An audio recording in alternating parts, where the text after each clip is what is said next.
Isso aí, estamos de volta com o BMC Marketing, agora para chamar a nossa segunda convidada do dia, a Gabriela Joubert, analista-chefe do Inter Asset. Tudo bem, Gabriela? Uma boa tarde para você. Oi, pessoal, tudo bem? Boa tarde, é um prazer estar aqui novamente com vocês. Boa tarde. Prazer é nosso. Gabriela, então, queria que você comentasse, né, claro, alguns resultados aí de segundo trimestre de algumas empresas, né? Queria começar pela Petrobras, né, que surpreendeu aí, né, positivamente para os analistas aí que acompanham o papel, né, com lucro aí superando 54 bilhões no período, né, acima do esperado, EBITDA também aí mais de 98 bilhões, né, também que chamou a atenção. Mas para as casas de análise, aí a grande estrela mesmo da temporada aí foram os dividendos, né, que superaram os 87 bilhões. Você concorda? Bom, vamos lá. A Petrobras, assim como outras empresas do setor de óleo e gás, vem se beneficiando desse momento bastante positivo dos preços do petróleo. Eu acho que os dividendos são apenas um resultado desses resultados acima das expectativas. O que a gente tem visto é que desde o ano passado, em termos de das dinâmicas de oferta e demanda do mercado, continua desequilibrado. A gente tem alguns produtores que ainda não conseguiram retomar a sua capacidade do pré-pandemia ali. A gente tem gargalos, a gente tem problemas agora na guerra, né, ali na região do leste europeu, na guerra da Ucrânia. Então, os embargos com relação ao petróleo russo também, isso tem pressionado os preços do Brent nos mercados internacionais. E, obviamente, para as empresas no setor, beneficiado em termos de receita. Para a gente acaba não sendo tão bom, né? Porque a gente sente isso na hora de abastecer ali, mas para as empresas do setor, claro, ponto extremamente positivo. A nossa visão para o restante do ano, a gente pode ver ainda um pouquinho de arrefecimento nos preços, mas quando você olha em termos de dinâmica de mercado, ainda é bastante saudável, mesmo com o cenário de desaceleração global, de uma possível recessão nos Estados Unidos e até mesmo na Europa. Ainda assim, a gente tem uma demanda retomando, a gente tem uma demanda forte e uma oferta ainda limitada, tá? Ok. Gani Cabral? Sheila, moça, deixa eu tirar uma dúvida contigo. Eu não sei o que o pão de açúcar quer da vida. Pô, os caras querem elitizar num país que não é elitizado.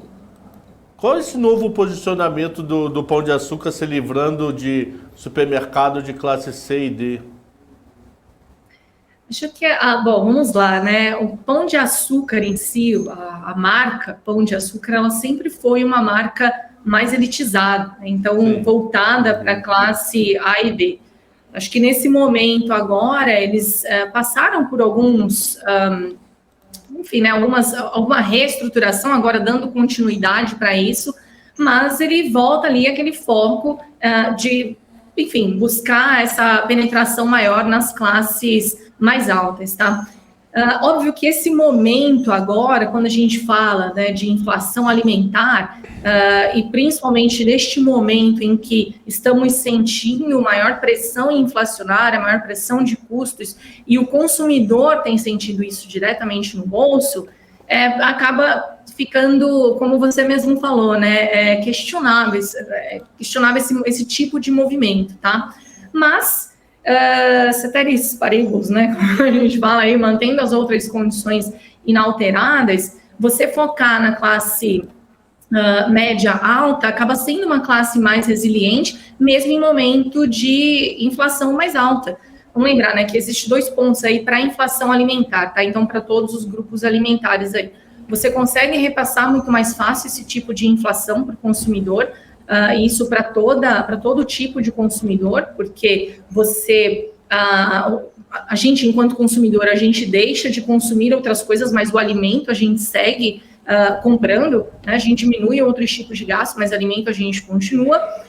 E considerando que, passando isso, que, né, toda essa parte de crise pós-pandemia, e a gente teve aí também, né, recessão, enfim, a gente tem uma classe média alta aí avançando, a gente tem esses esse novo padrão de consumo de lojas menores, né, em alguns centros de poder aquisitivo maior, como, né, aquelas lojas, não hipermercados, mas umas lojas menores, onde você consegue colocar um preço maior e as pessoas vão pagar por isso.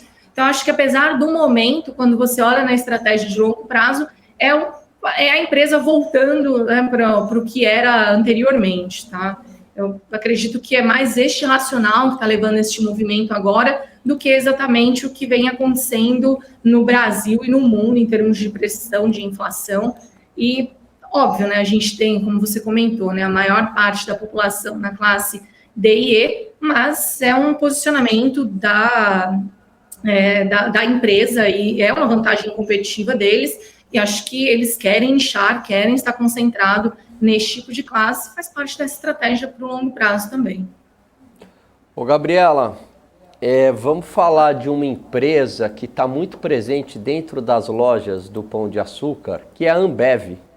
Como é que você está vendo aí o posicionamento da empresa frente a toda a concorrência? Há espaço para o preço da ação subir mais? Como é que está? A Ambev foi um caso interessante, né? A gente viu aí resultados bem acima das expectativas.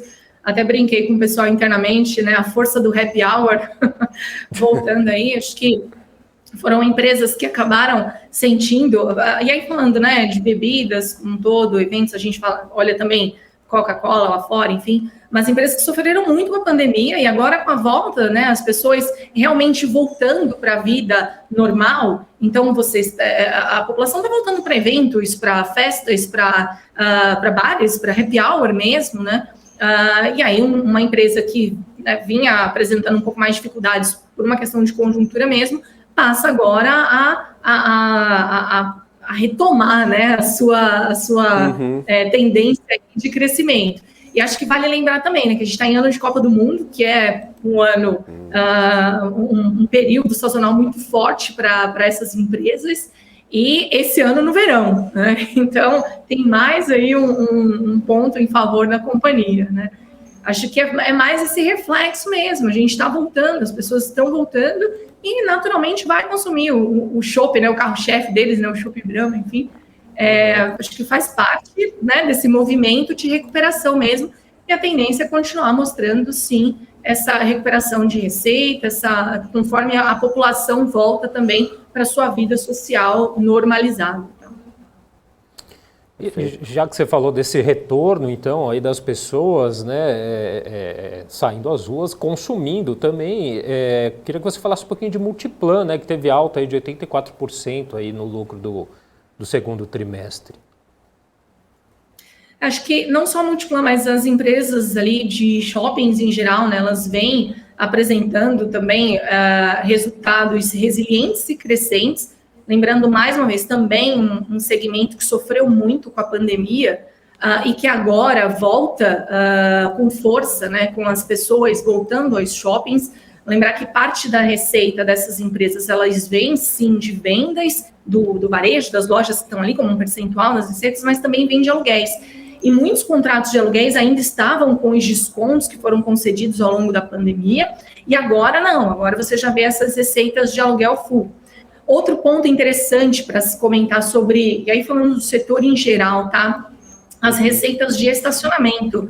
Vamos lembrar que as empresas de shopping, aqui no Brasil, diferentemente de outras regiões no mundo, o shopping ele é um centro de lazer. Você não vai só para comprar algum item ou roupas, enfim, você vai também para assistir alimentação, você vai para almoçar ou jantar, você vai para um cinema, em alguns casos você vai para teatro, para shows, você vai levar seus filhos, né, para brincar naqueles parques temáticos, né, dentro dos shoppings, enfim. Então, a receita de estacionamento também é uma receita importante e que agora também volta, porque as pessoas voltam a frequentar os shoppings, ficam mais tempo nos shoppings, não vai lá só para comprar um item e volta com medo do vírus. Você vai para o shopping, você fica mais tempo, você curte ali um tempinho, umas 3 horas. Então, tudo isso junto ali tem ajudado as empresas a retomarem essa tendência de crescimento. Acho que, no geral, quando a gente olha em termos de resultados dessa temporada, eu queria até ressaltar que quando veio o resultado da primeira temporada, nós ficamos um pouco mais reticentes, um pouco mais pessimistas com relação ao que a gente deveria esperar para o restante do ano. Contudo, conforme os dados foram acontecendo, né, e conforme as coisas foram acontecendo e os dados começaram a ser reportados, a gente percebeu que a segunda temporada não viria tão ruim quanto a gente esperava. E agora, com as empresas reportando os resultados, é isso que a gente tem observado mesmo. São receitas ainda crescentes, alguns setores que tinham ficado para trás retomando. É óbvio que os custos e as pressões inflacionárias continuam pesando nos resultados das companhias, mas a gente tem visto manutenção de margens, ou seja, então a receita, o top line, também está avançando no mesmo ritmo que os custos. Isso traz aí, em alguns setores, até receitas, margens avançando, o que é bastante positivo, considerando, né, todo o cenário que nós temos aí de incertezas, de recessão global, um prêmio de risco bastante elevado. Acho que esse é um ponto positivo dessa temporada do segundo tri. Sabe uma coisa que me assusta? Alguns shoppings que eu vou, praça de alimentação com loja fechada. Pô, praça de alimentação, acabou, a crise no final da coisa, é a pá de cal. Pô, tem um shopping que eu vou muito com família, que é o Shopping Eldorado, que é o shopping que o cliente é típico de classe média com filhos. Pô, 1/3 da praça de alimentação tá fechada. Fechada mesmo, não é assim, em reforma, volta amanhã, não. Sei lá quando eu volto. Isso me assusta, sabia? Eu acho que está num processo ainda de retomada. É claro que a gente ainda não voltou para o que era pré-pandemia, mas o ponto é que as coisas já estão caminhando para uma recuperação. É isso que estamos vendo agora. Varejo de consumo ainda é um setor que tem sentido muito mais esse peso do consumidor mais pressionado, mas quando você olha um dado importante, né, vendas de papel para embalagem, né, que vocês estavam falando um pouquinho antes aí do setor de papel e celulose, as vendas de papel para embalagem, elas seguem avançando bem, e principalmente o papel para embalagem de lojas, aquelas sacolas, sabe, da loja de departamento que você vai, tem aquela sacola de papel. Então, esse setor está voltando, está começando a voltar agora. E uma vez que você tem as pessoas voltando para os shoppings, aquelas lojas que não conseguiram se manter nas praças de alimentação, porque os aluguéis eles são mais elevados, e aí as margens estavam começando, elas também começam a voltar. Então, acho que é um movimento gradual. Vamos lembrar que estamos aí caminhando provavelmente para o fim do ciclo de aperto monetário aqui no país. Mercado de trabalho está recuperando, inflação deve desacelerar, a gente está vendo já os preços das commodities caindo, né, aquecendo. Hoje tem aí um movimento bastante forte, né, das empresas corrigindo também. Então, acho que a gente está num momento de recuperação, de volta. Na nossa opinião, pode ser que volte até mais rápido do que se esperava, por exemplo, no início do ano, tá? Mas, claro, ainda não estamos 100% caminhando para tal. Ô, Gabriela, você falou agora de papel e embalagens, e a Suzano e Klabin, como é que você está vendo essas duas empresas? E qual que estaria mais bem posicionada? Porque a Klabin é mais bem diversificada, né, que a Suzano, certo? Exato. Gosto das duas, tá? Eu acho que o setor de papel e celulose é um setor, dentre os de commodities, que deve ainda trazer um resultado bastante positivo para este ano. Vamos lembrar que a celulose, ela vem de um período bastante depreciado, sofreu bastante nos últimos anos e agora está retomando. As empresas estão conseguindo implementar os anúncios de preços que estão sendo feitos, tá? Não só na China, como nas Américas e também na Europa. Então, elas estão sendo beneficiadas por essa demanda que ainda segue, é uma demanda mais resiliente, né, ela vem ali, diferentemente, por exemplo, do minério de ferro, que é só para a siderurgia, a celulose, ela atende ali o mercado de tixo, né, papéis para fins sanitários, ela atende mercado de imprimir e escrever, mercado de embalagens, em alguns casos até, né, mercado de tecido, enfim. Então, é um mercado ainda com bastante resiliência. Dentre as empresas aí do setor, sim, a Klabin é a mais diversificada. Eu gosto muito do papel justamente por isso, porque no momento que um setor, de repente, está patinando um pouco, o outro está brilhando e acaba compensando. Agora, quando você olha na perspectiva aqui mais de curto prazo, de retomada ou de avanço dos preços da celulose, principalmente de fibra curta, e o que a gente tem expectativa, a Suzano acaba sendo mais beneficiada devido à sua liderança no setor de fibra curta, tá? Mas, no geral, para o setor como um todo, a gente está bastante otimista, apesar do nosso call um pouco mais pessimista para commodities em geral. E por que elas seriam mais resilientes do que as outras commodities, Gabriela? Primeiro, por conta do tipo de produto final. Então, por exemplo, as empresas que focam no mercado de fibra curta, que é o caso da Suzano, um pouco da Klabin também. A fibra curta, ela atende principalmente os papéis de fim sanitário, que é papel higiênico. Você não deixa de consumir papel higiênico, né? Tem um comentário também que eu sempre faço, que é conforme a urbanização acontece e as pessoas elas começam a usar papel higiênico, elas jamais vão voltar para o que elas usavam antes, seja lá o que for. Então, você vai continuar consumindo papel. E conforme a sua renda vai avançando, você consome papel de folha dupla, folha tripla, você consome o seu... Lenço umedecido. Exatamente. Vai evoluindo. Então, exato. Então, tudo isso mantém esta demanda mais resiliente para este tipo de commodity, né? Além disso, a gente tem aí a volta para os escritórios, a volta para as salas de aula, que ajuda na demanda de papel imprimir e escrever, que é um papel que tem sofrido retração, obviamente, com todo o processo de digitalização, mas agora, nesse momento, está ajudando também nessa demanda aí mais fibra longa ali. Caixas de papelão, papel para embalagem, como eu comentei, tudo isso demanda celulose e, apesar dos pesares, a gente está vendo uma retomada aqui no Brasil, por exemplo, do varejo. A gente segue vendo o e-commerce, apesar de ter diminuído, mas ainda assim, num patamar um pouco mais elevado do que a gente via em 2019, a pandemia acelerou esse processo, que a gente via o movimento de substituição do plástico nas embalagens pelo papel. Eu acho que tudo isso tem colaborado muito para a demanda de celulose. Comentaram aqui também, né, o entrevistado anterior sobre algumas capacidades vindo para mercado. O ponto é que tem muita capacidade que já era para ter entrado desde o ano passado e que não conseguiu. Então, isso tem pressionado muito também pelo lado da oferta. Você tem uma oferta reduzida com uma demanda recuperando. Uma hora essas capacidades vêm, sim, né, provavelmente no final deste ano, e aí ajuda a arrefecer um pouco essa pressão que está vindo aí de uma oferta mais limitada, mas ao mesmo tempo a gente ainda tem um mercado consumidor bastante forte para esse tipo de commodity. Olha que interessante, né? A gente falava há pouco aqui, até o Gani citou a Ambev, né? A gente falava da volta ao consumo de cervejas. A Heineken registrou aí um aumento de 7,6% no volume de cerveja, com aceleração no segundo trimestre e expansão em todas as regiões, notadamente na Ásia-Pacífico, diante da recuperação aí após os lockdowns aí ligados à Covid.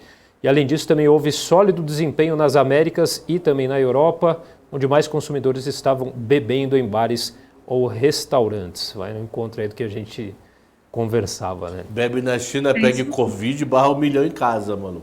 Nem começa com isso, rapaz. E é um outro mercado forte de consumo de papel para embalagem. Né? Aqueles packs agora de cerveja, né? Os long necks também vão para... também agora são carregados em papel, né? Embalagem de papel. Então, outro mercado forte aí, consumidor. E papel higiênico que durante a pandemia disparou as vendas, né? É sempre assim, né? Eu não entendo, é uma doideira, viu? Mas tudo bem. Não vou estocar comida, vou estocar papel higiênico. Não, e Gabriela, eu achei que isso fosse um fenômeno tipicamente brasileiro. E eu tenho um amigo meu que mora em San Antonio, nos Estados Unidos, Texas, e ele falou, pô, Alan, aconteceu um negócio muito curioso aqui. O pessoal correu para os supermercados e comprava estoques assim de papel higiênico e começou a faltar papel higiênico no supermercado. Então é um fenômeno meio global, né, do ser humano mesmo, né?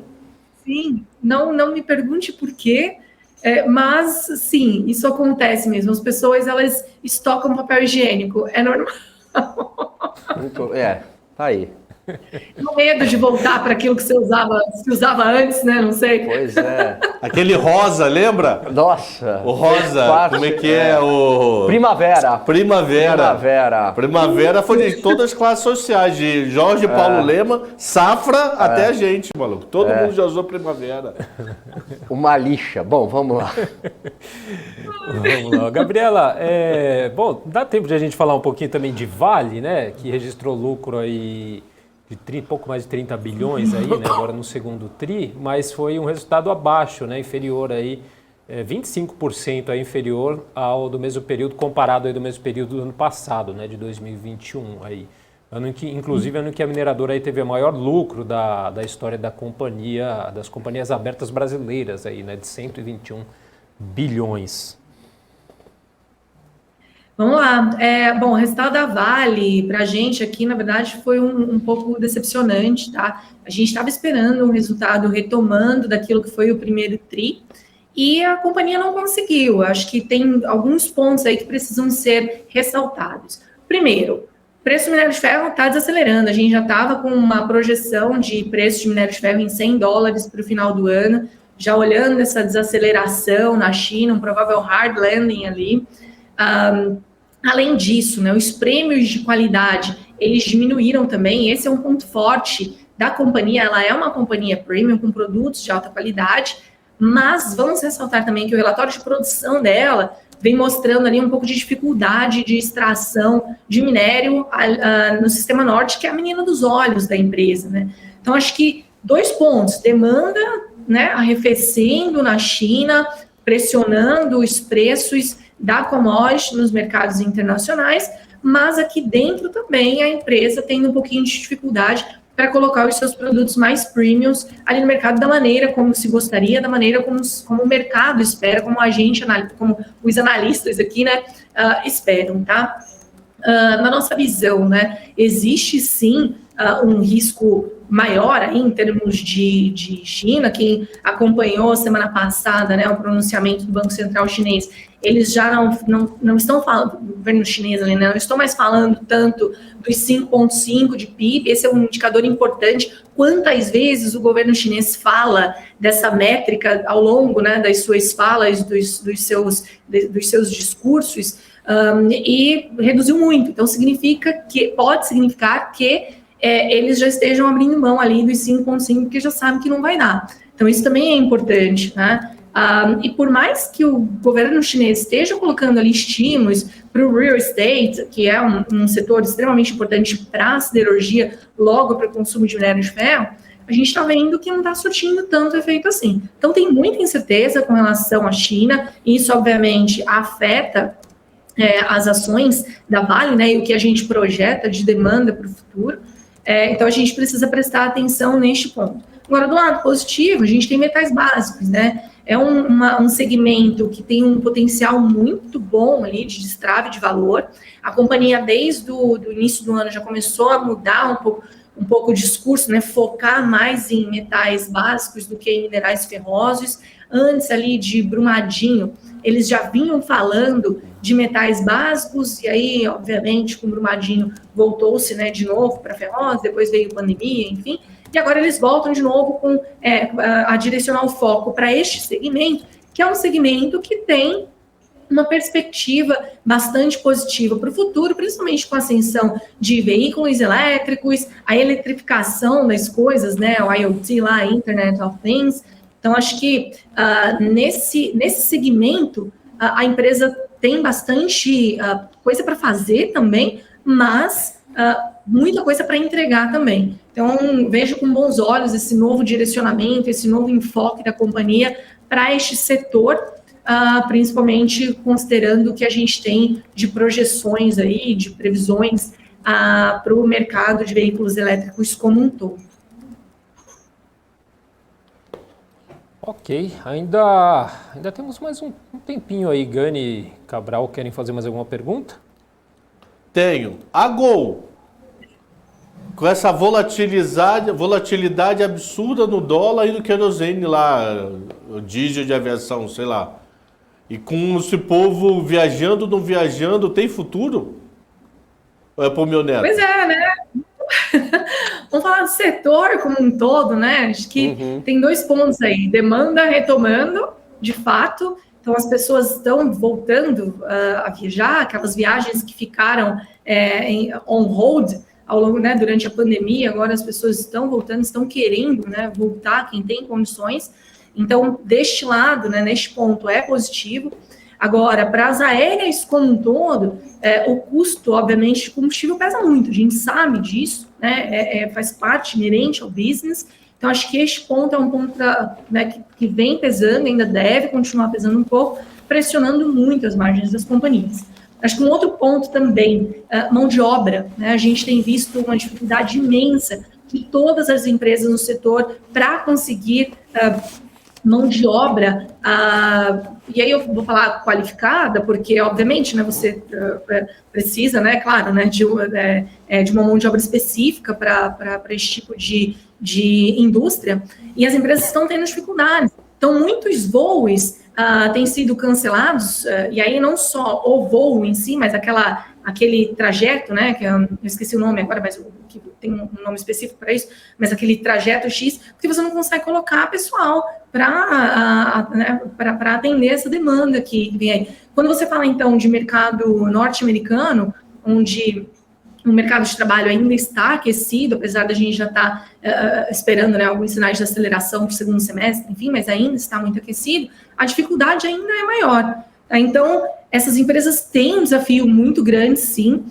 de conseguir atender uma demanda que está voltando muito fortemente, mas, ao mesmo tempo, lidar com esses custos mais elevados, essa mão de obra escassa e pessoas, né, e além disso, os desafios também em termos de logísticas ali, né, de chegar mapear de novo, né, a sua malha, enfim, acho que tem bastante desafio, tem muita empresa que ainda está bastante descontada, mas, mais uma vez, tem muita incerteza, como eu falei para vocês, a gente ainda acha que o petróleo deve continuar num nível, né, em termos de preço, ainda num nível bastante satisfatório para as petroleiras, mas para quem depende do combustível aí, não é uma boa notícia, assim como para as aéreas. Ok, tá certo. Então, queria agradecer mais uma vez a sua participação aqui com a gente, Gabriela Joubert, analista-chefe do Inter Asset. Obrigado, viu?